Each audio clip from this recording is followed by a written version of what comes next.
I'm with Elana Heideman from Israel Forever Foundation, and the news broke of beepers exploding and yesterday radios exploding in Lebanon. How did Israelis react when they heard the news of this? Israelis in general, and I believe Jews on pro-Israel, people all over the world celebrated this monumental achievement of intelligence that allowed for direct targeting of terror networks in Lebanon. This was not at all an attack on any civilians, and Israelis really celebrated as an example of the genius behind the many systems of defense that Israel has had to put into place over the years when we fight terror. It's quite something, really, isn't it? When you think about how did Israel actually manage to do this? Of course, Israel hasn't actually said they've done this. Obviously, we do believe Israel is behind this, but how did they actually manage to do this? Well, the strategy behind it had to come from some spark of an idea, let's say, of how do we infiltrate? And then how do we use the network of diplomatic relations that we have established over the last however many years and activate it in a smart and strategic way? So how they did it required the involvement of friends and compatriots and people who also believe in usurping the power of terrorism from within. So we required a lot of friends of Israel around the world. Now, let's understand that many of them want to stay silent. They do not want their name associated with it. And you're right, Israel hasn't even publicly taken credit for it. But isn't it funny also that people are like just astounded that Israel is capable of this? They're already out there spreading the word because they know that there's no country in the world that could accomplish something like this other than Israel. Now, pagers are actually old technology. Why does Hezbollah actually use this old technology? For the same security reasons that they fear intelligence coming from Israel, and they know that Israel has these high-level capabilities, they decided to use alternative methods so that phone calls could not be recorded and things like that. As you know, we have many recorded phone calls from the Hamas terror network, as well as other terror groups that exist also in Judea and Samaria. And the cell phones have been a system where we've been able to track the terror activity. By migrating to an older system of pagers and walkie-talkies, the belief was that they would be able to evade some of those infrastructures that Israel has put into place over the years. Unfortunately, what they didn't realize is that Israel's technological capabilities are so high and our intelligence capabilities of such a nature that we're able to be creative in how we can also apply modern day tactics to olden day technology, which is what a beeper is. Because they use a certain kind of battery, they were able to create a sort of a cyber attack that would infiltrate the internal system of these old mechanisms, of these beepers and walkie-talkies and radios, and basically heat up, from what we understand, heat up the batteries from within that allowed it to explode.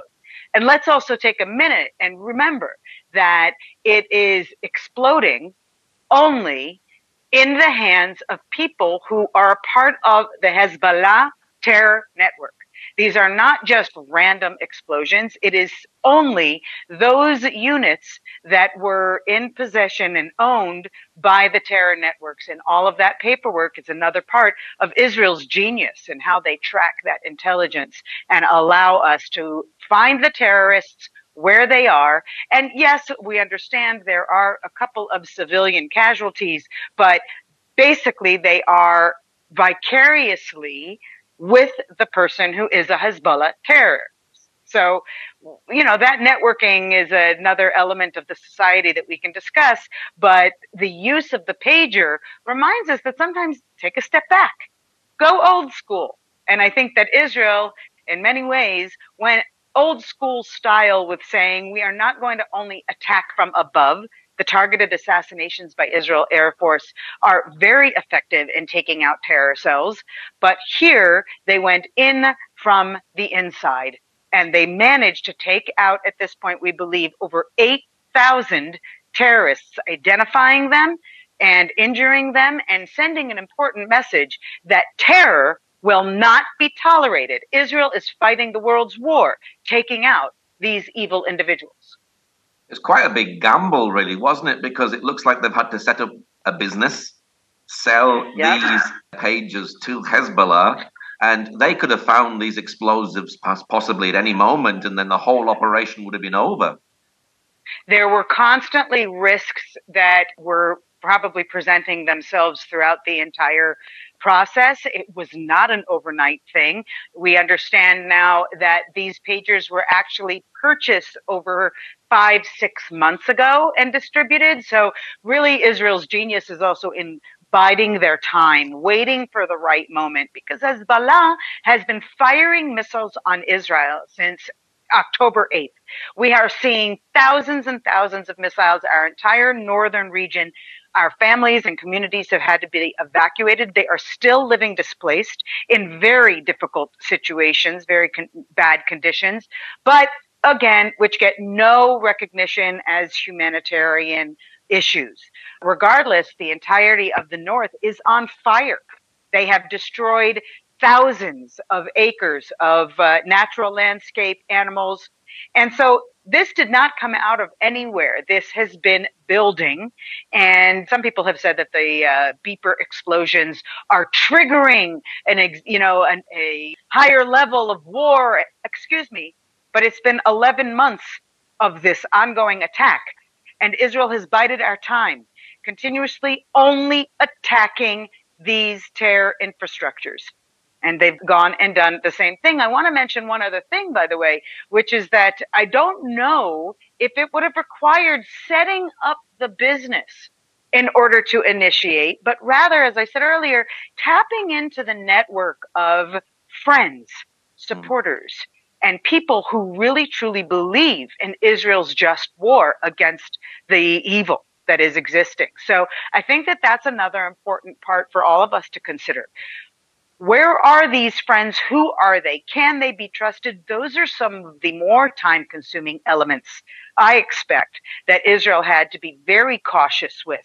Who and how who could they trust, and how could they make this happen so that it went off at the right time and in the right way with as few civilian casualties as possible? And that's exactly what we've seen.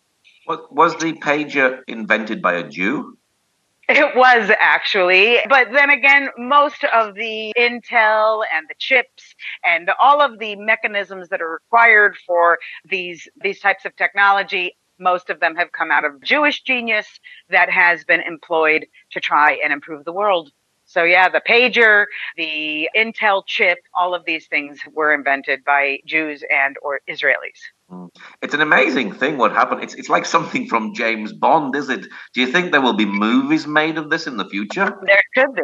There should be, if the world were to let Israel win the war and to have a positive image. I mean, that's one of the problems that we've faced since the onset of Hamas's attack against Israel, is that there is almost never good news. Nobody's reporting about the wonderful things that Israel has done in order to help Gazan civilians, in order to minimize, any increased trauma and civilian casualties. No one wants to talk positively about it. But at the end of this war, when, as you and I believe, we want to see Israel win, we believe Israel will win this war. Yes, certainly it is the content of a mission impossible. We definitely would love to see it in a movie and to have more than that. Other military and intelligence and defense systems use this type of genius. Be smart and be strategic in how we can undercut the power of the terror networks that continue to grow and dominate throughout the world. The way that they're being funded, I'm sure that you may have heard of some of the attacks that have happened in the banking system, which is also arousing interest. And again, there is no credit being taken by Israel or any Israeli entity, but we have to hope that many of these efforts are all directed towards one goal, and that is to take out terror from the societies and the world in which we live. That is how Israel will continue to save humanity. Lebanon are using technology by firing drones across into Israel. Is technology a new way of war? Absolutely. I'm not sure it's new as if it has not existed, but it's new in the shape in which it takes. Because if we think back even to the use of technology by the Nazi Party, by the Nazi Germany, it was essential to their success. So what we see is technology taking shape, many cases for increased convenience of the world we live in, right? People want this technology in order to make things happen more easily. What we're also finding, though, is that it makes terror more easily accomplished as well. The technology required, for example, for the distribution of threatening messages to Israelis, and we haven't yet seen it happening to a worldwide network of Jews or even Christians who are, of course, increasingly under attack by the extremist Muslims. But what we know is that they are also using technology against us with the messages that are being sent to families to run, even as recently as this morning, thousands and thousands of phones received messages to go to their safe room and infiltration had happened in their community. And that you were supposed to click a link. Anyone who clicked that link, basically, their phone was then infiltrated. And a lot of people feel this fear, this, psychological terror that's triggered by these technological capabilities. And that is scary. It is. There's no way around it. We all have all of our personal information out there, whether it's in the social media networks or anywhere, the apps that we use. So we're kind of up against a catch-22. We want to use the technology, but we also want to prevent that technology from being used for evil purposes. And isn't that indeed the subject of so many Hollywood movies? Isn't it a shame that the Hollywoodites who find themselves somehow capable, because they played in some movie, capable of discussing the intricacies of a defensive war against terror, we need to be aware of the things that are taking place in the world that even we don't feel in our own lives. And that technological use to create terror and to take out lives is something that everybody needs to be noted and perhaps even more educated on. Looking out in the world, how else is this infiltrating our lives? And I can give you one example, which is that there have been messages that have been sent out through SMS, through text messages to phones that are encouraging the isolation of Jews, Jewish businesses, Jewish professors in their communities or on their university campuses and in their regular elementary schools even. So technology is starting to become a way to reach the common person who really just wants that technology for their own good. But those drones, I'll just end on that note, which is that those drones that are coming across, we have a drone that came in and took a life from Tel Aviv. We have others who have been injured or killed because of the impact of this endless attack of the drones. And we also know that the Houthis, for example, are now using a system of a multiple drone attack. All of this thanks to the advancements of technology, which, again, have their benefits, but also have severe risks. With exploding beepers and exploding radios, will this put fear in Hamas and Palestinian leaders and Israel's enemies? No, I don't think so. No? Unfortunately. No, because there's so much of the world that is brainwashed to believe the lies that they have spread and have demonized Jews in Israel so effectively that they aren't going to necessarily fall for a fear tactic. They don't care. Their goal is martyrdom of all of the so-called Palestinian people. That is their goal. They don't care if more and more people are killed. That simply gives them more fuel to say, look at who is the problem. Israel is the problem. So what they're actually doing is they are facilitating their own self-genocide in a way by accusing Israel of genocide and by trying to bring about a genocide of the Jews themselves. It's a very complicated web. And I don't think that a lot of people take the time or want to invest the energy in understanding it all. What they want is that exciting news. They want something that gets them, interested and excited. And then, of course, they go on with their lives. Let's use the beeper explosion as a way to wake up a little and say, this is exciting. And it also reminds us just how moral Israel can be in their fight for evil.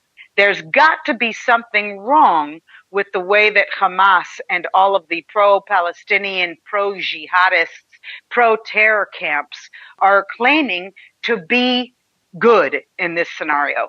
They're not. We have to help more people see it. Maybe the exploding beeper rage will not create fear for Hamas, but it will create an interest in the general global population against Hamas. The only way that we are going to stop this trend is if more and more people in their communities are doing everything they can to undercut the voice of these terrorist-driven lies, of these murder-seeking lies and agendas. And Hamas is just one arm. We want to remember that there are many different organizations.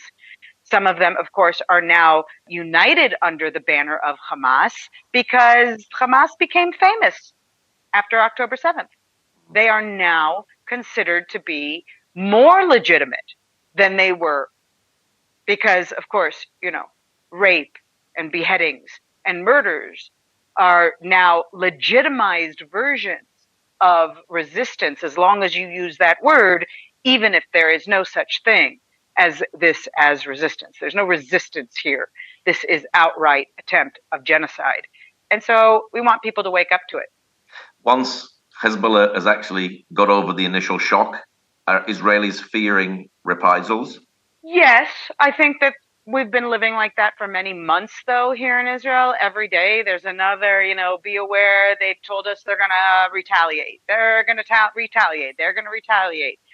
They've been saying it for a really long time. Israeli nature is to say, okay, you are not going to strike that chord in our heart. There's even many different sayings in Judaism that the essence is simply to not be afraid.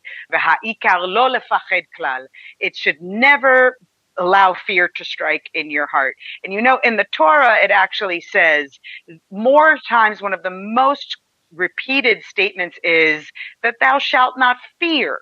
And there are other references to that. The hate, it will always exist. The enemy will always exist. So our job is to not be afraid. And I think that's part of Israel's and Israelis' success in living beyond the terror. Yes, the fear is real, though.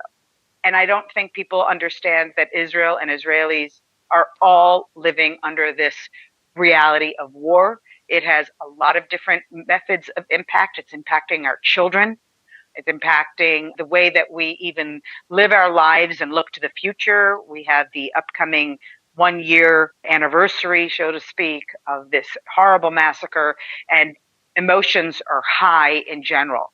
So I don't think that the fear of retaliation is the dominant issue for Israelis today.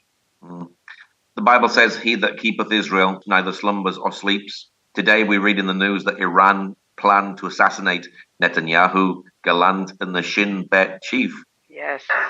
And of course, we have to emphasize by whom. The Iran network was so effective that they managed to recruit, and it's not the first time that we have discovered this, but they managed to recruit a Jewish Israeli to be a part of the scheme.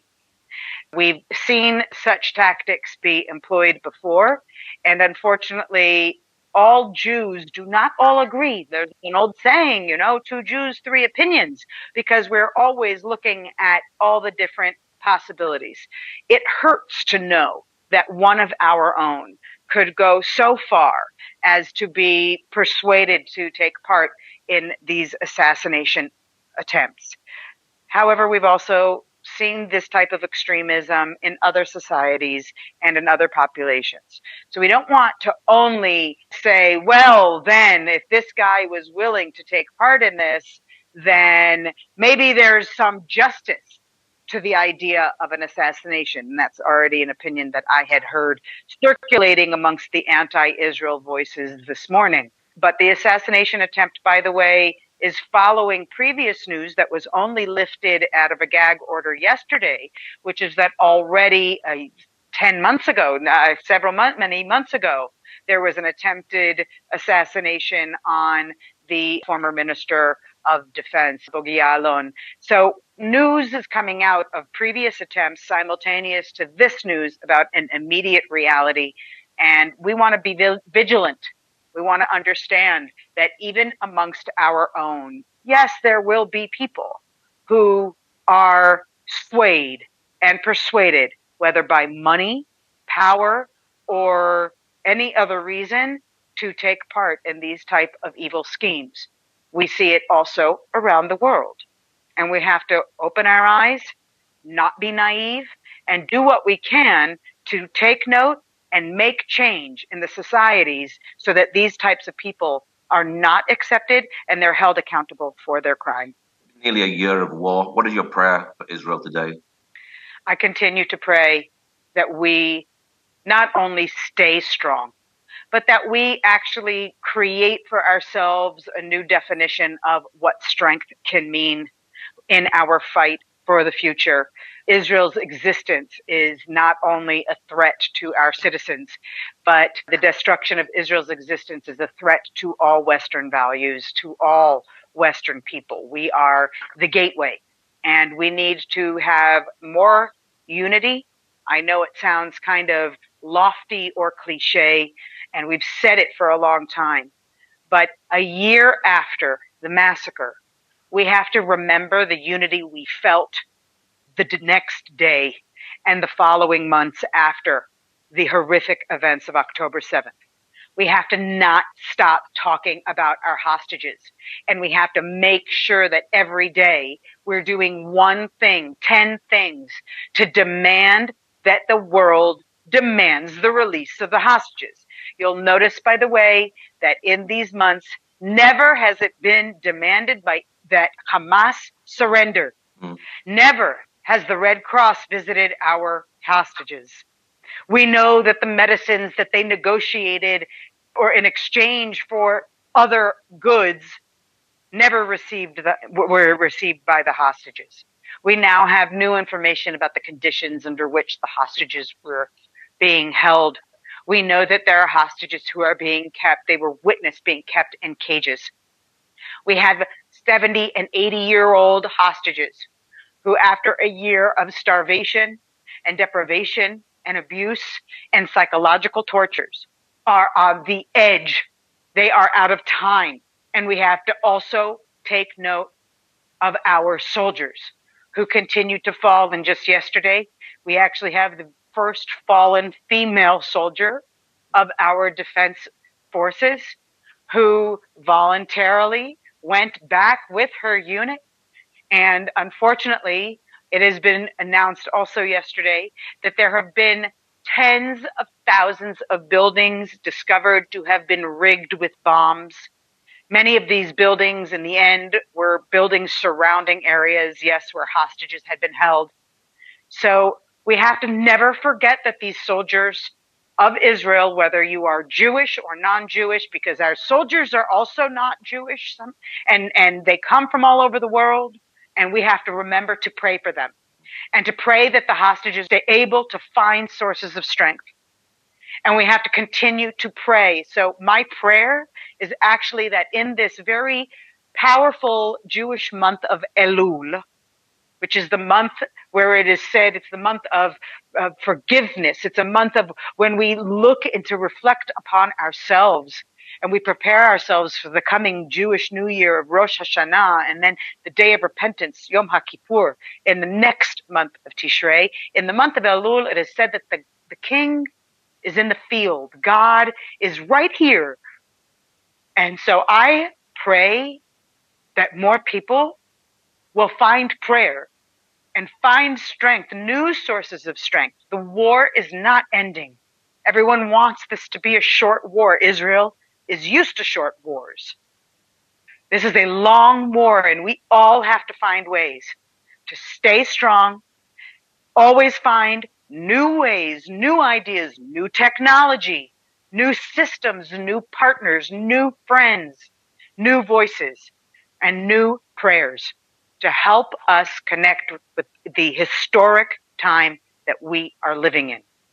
We are watching humanity at a crossroads, and we should all be a part of it. So I hope that my prayer is that more people will find themselves as a part of this story. What's your website for people who'd like to know more about the work that you do? Please come and visit israelforever.org. Follow us on Instagram and on Facebook. And we are on every platform. And we have a global community of virtual citizens of Israel who are dedicated to staying informed, inspired, engaged, and motivated to do more privately or publicly in your communities. We love to work with those who otherwise feel disconnected, unaffiliated. Maybe they feel isolated, or they're just looking to feel proud and inspired, and what we call Zion proud and Israel strong. So Israel Forever, this is your home where you can come and find endless resources and reach out to us if you are looking for ideas and ways that you can empower and do more for the rights of Jews, Israel, and all of humanity. Amen. Thank you so much. Well, Elana, thank you very much for sharing today. Thank you so much for the opportunity. It's always a pleasure to dissect the crucial issues with you. And I hope that everybody is able to learn something new. And hey, you know, you don't have to worry if you've got a pager or a walkie-talkie if you're not a member of a terror organization. So that's what we want to try and remind others in the world, that these tactics are a part of Israel's genius. And every listener out there can be proud of Israel, should be proud of Israel. And we can be defending this genius and historical move when we'll all sit together and watch the movie someday. Amen. Amen.